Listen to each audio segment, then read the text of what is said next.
আসসালামু আলাইকুম। আজ আনারের জুস করব, খুবই লোভনীয়। হাতে চেপেই করব, কোনো ব্লেন্ডার ছাড়া, কোনো মেশিন ছাড়া। দেখুন কতটা লোভনীয় হয়েছে জুসটা। খেতে খুবই ভালো হয় এভাবে জুস করলে।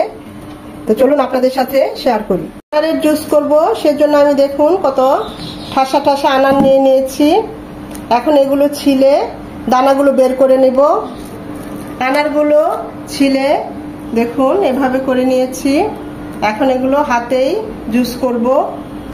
যে জালি দিয়ে আনারগুলো এনেছি আমি সেই জালিটা দিয়েই করব। এখানে চাইলে আপনারা একদম পাতলা শুকনো কাপড়ও নিতে পারেন। এটা আমি খুব ভালোভাবে ধুয়ে নিয়েছি, এতে খুব ভালোভাবে জুসটা পড়বে।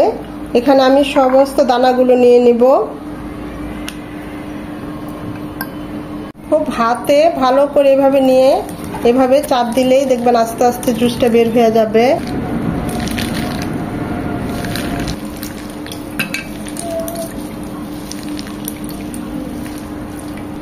এই যে রস চিপে নিয়েছি, এখন এই দানাগুলো, এই ছাবাগুলো ফেলে দেব।